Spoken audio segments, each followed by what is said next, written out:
ahead of tomorrow's budget, the Conservatives have sunk to a 46-year low in the polls at just 20%. Labour 27 points ahead on 47%. It's just one poll, but it's all going in the wrong direction. Why is the question? Can the budget actually make a difference? Joining me right now is Conservative MP for Bracknell, James Sunderland, who joins us. Good morning to you, James.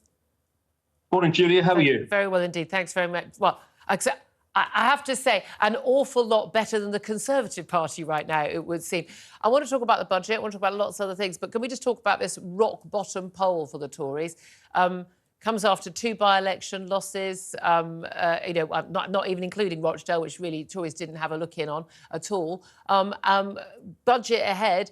I mean, this is as bad as it gets, or can it get worse? Well, Julia, good morning. I mean, I think it is a poll that should be taken seriously, but it is just one poll. Other polls don't give us quite the same negative picture. And for me, a negative must be translated to a positive. What I mean by that is that if the polls are dropping further for us, it means we have to work harder and to restore faith in the government and the party, and to make sure that we provide a very decent, meaningful offer for the electorate when the election is called.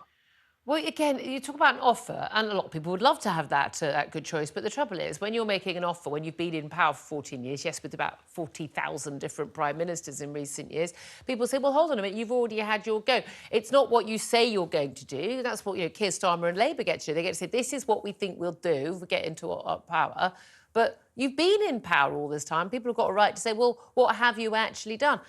For whatever reason, a lot of them may be completely justified, people feel an awful lot poorer because they are an awful lot poorer, and they feel that the government hasn't been on their side on lots of big issues when it comes to things like immigration, when it comes to crime, culture wars, tragedy, you name it. They've not done anything. And Rishi Sunak giving a speech outside Downing Street on Friday, all very well. But the reaction that we've had from our audience has been, but it's all talk. You never actually do anything. That's what people feel. And they're right to feel that, aren't they? Well, I mean, you can't deny how people might feel. But of course, the picture's much more complex. I can think back to March 20 as a new MP. I sat behind Rishi Sunak for his first budget as the Chancellor. And my word, that was ambitious. It was an amazing budget. It was very forthright, really visionary and far-reaching. And of course, a week later, we were in lockdown. So I'll just remind people, of course, that we have had the pandemic. Yep. That pandemic has put a huge amount of money on public borrowing. That money has to come back into the Treasury. Hence, the budget, I suspect, tomorrow will be sort of quite tempered. And I would also remind people of the huge amounts of support that the government gave them during the pandemic. But as we go forward, we are sorting out illegal migration. We are sorting out the economy. We are going to get back to growth. Jobs are up. Employment is down. There's an awful lot of very good things that have happened in this government. And what I would say also is have a look at the legislation that's gone through. I think people looking back over the last 4 years objectively will be quite impressed by what's been done. Well, I mean, yes, I completely understand it. I think a lot of the public have forgotten how much help was given to people. But then, of course, if you choose to lock people down again and again, you do force people to require that help. They wouldn't necessarily have needed it. Other countries did different things, as you know, based on evidence. Immigration, illegal immigration still out of control, going down a bit after a peak. People, it's not going to fly for people. I know the Rwanda bill still going through the Lords and defeats last night, and may well get a plane off the ground. Even if it's one plane, it's basically a boatload. It's a day's load of migrants that would be sent ever to Rwanda. Doesn't touch the sides. Legal migration, government's in control of legal migration. That's been at a sky-high level as well, again, against the wishes of the British people. I'm sorry, I don't think that the British, crime up, I mean, people's, failure to control the streets. Come on, I don't think that people are going to think this is going to wash anymore. Well, I think that the legal migration figures are too high. We know that. We've accepted that. There was a need to put additional horsepower back into the workforce after the pandemic. That's been done. That figure has to come down now. And you'll know from the measures that have gone through already since the figures were released end of last year what's been done about that in terms of visas and families. In terms of illegal immigration, well, of course, the Rwanda bill is currently in the House of Lords. It's being attacked from every side. We know that. But that's because it's a far-reaching bill. The Prime Minister it's not going will to be change. disapplying James, Human Rights you know Act. as well as I do, and my audience very much in support of the right of the government to do that. but it's not going to be on a scale that touches the size of what is needed as a deterrence. It's not going to do what Australia did, where basically you get on a boat to try and come to this country illegally, you are never going to touch Australian shores. Full stop, nada. They solved that problem within a matter of weeks and months. There's nothing in the Rwanda bill that will have anything like the same impact. You know that, I know that, everyone knows that. We're dancing on the head of a pin here. Well, I disagree, Julia, because I think that we have to wait and see what happens when the bill is passed, when it becomes law. I think the deterrent effect is there. What will happen is that those seeking to come to the UK illegally will be deterred from doing that.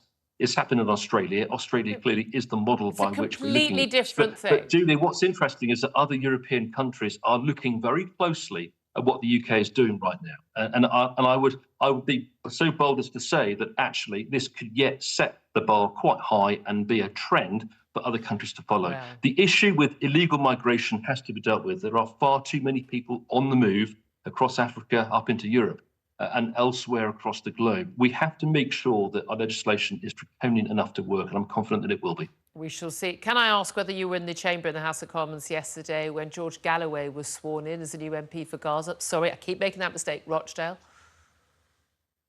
I wasn't, no. I saw it on the monitors, but I wasn't actually in the chamber. Right. It is what it is, Julia. It is what it is.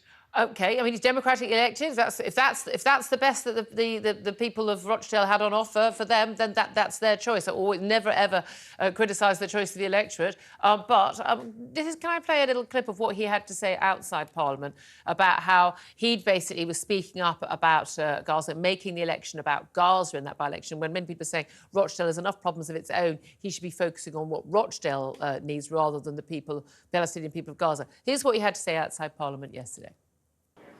If the by-election had been in February of 1940 or 41, would anyone seriously have condemned me for putting the crimes of the Holocaust at the centre of my election campaign? What do you make of what he said? Many are claiming that that was anti-Semitic, to liken what the Israeli government is doing to the Holocaust. Well, look, I'm no fan of George Galloway. I'm not going to analyse what he said in any great detail. He is a divisive character, he's a polarising character. And if you're asking individual MPs whether they want to see him back in the House of Commons, the answer will be varied, I'm sure. But what I would say about the election in Rochdale is that I'm a Democrat, and he was democratically elected. He now has taken his place in the House of Commons, and I would hope that he works for the good and the betterment of people in Rochdale. OK.